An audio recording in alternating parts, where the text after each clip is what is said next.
to talk about what I've been enjoying about playing Daggerheart so far. What tools? So, first off, the cards are super fun, super pretty.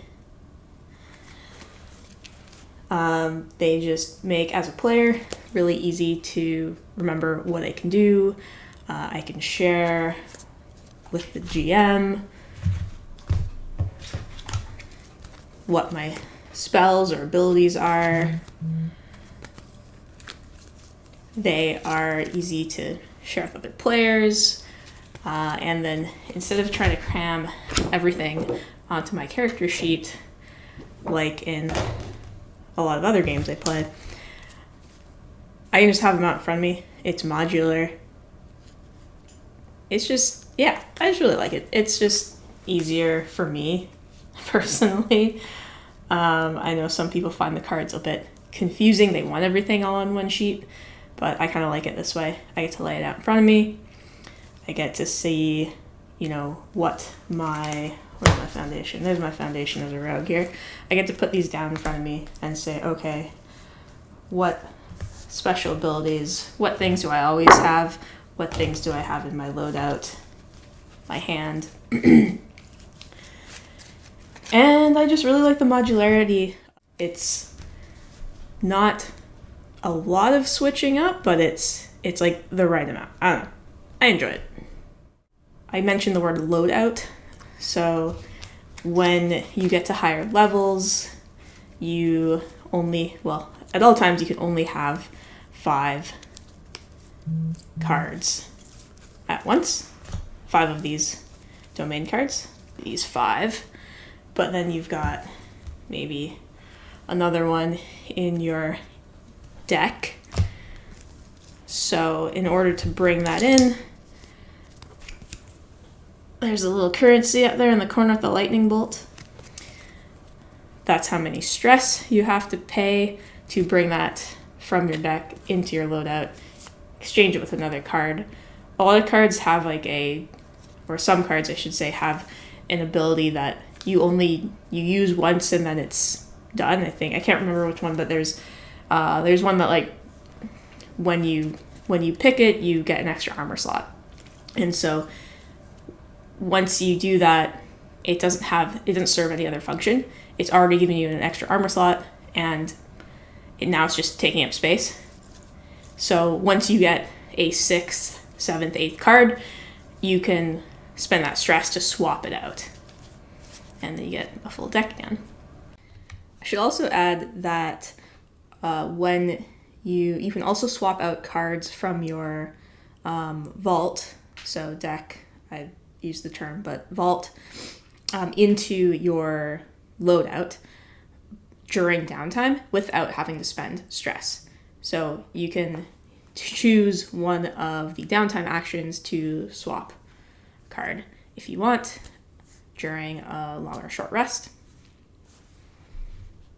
I also really like the group check mechanic. I know that's not necessarily a new thing for tabletop role-playing games, but I really like the way it works at Daggerheart. You have, instead of, everybody make an agility check to see if you climb over the rocks without something bad happening.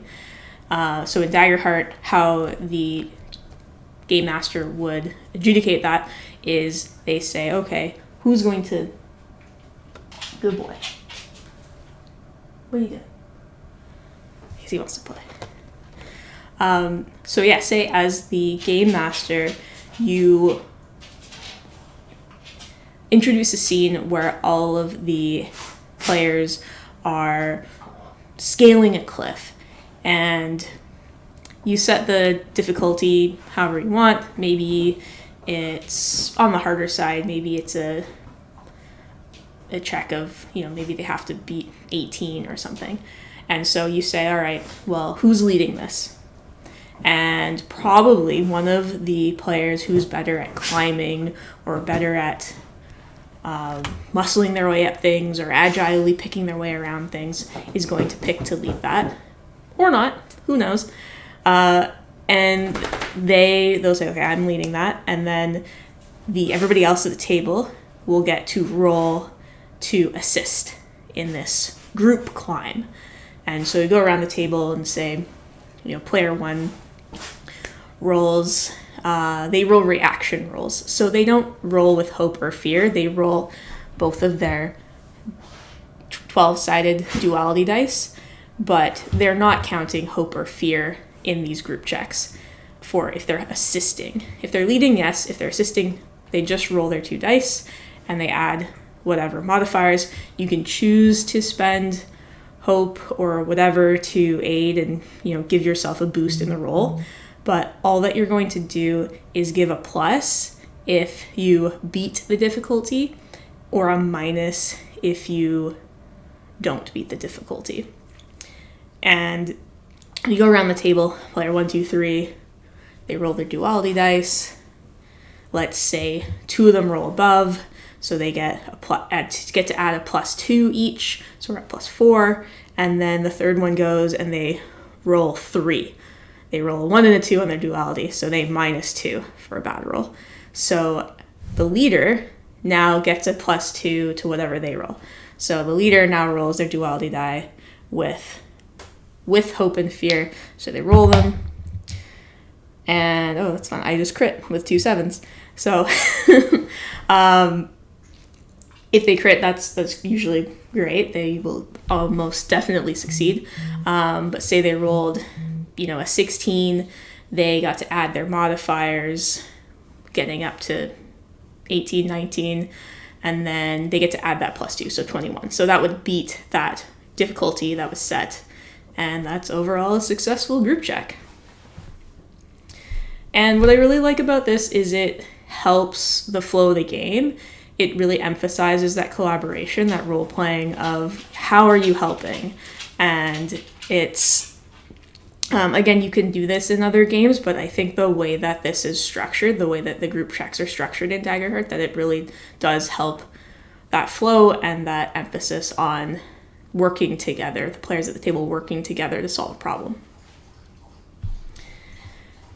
And the third thing that I really like about Daggerheart, playing it as a player and as a game master, is that there's this expectation set where the players are creating parts of the scene with the GM and not just the GM coming up with everything.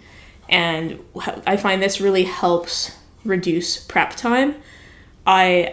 At first, when I was learning about the rules and playtesting in beta, I was really, before the campaign frames, before the Game Master section came out, I was a little hesitant about how much prep it would take as a GM and how much of thinking on the spot and improvisation that would be needed as a GM compared to other systems. My main comparison is comparing to Dungeons and Dragons. It's already a lot of prep time as a GM in that game. I guess depending on how you want to play, but for me, I find I'm prepping if we're in an adventure, multi-session adventure, I'm prepping a few hours that week that we're playing, and that's just kind of my standard for that. For Daggerheart, I'm finding I'm prepping no more than an hour for a similar timed session for a similar type of output. And the big things that I'm finding in the differences is that there is this, players come to the table with an expectation that they are part of the role playing, that they are part of scene creation, they are part of storytelling, and they might say oh, GM, what do I see? And then I can say, turn that around and you're well, you're in a field, but what kinds of plant life do you see? What kinds of trees are there? Are there animals? And they seem a lot more responsive to jump into crafting that scene with me than when I'm playing D&D. And there's a bit of a just different expectation set. So I'm really enjoying that aspect. It's really bringing down my prep time as a GM.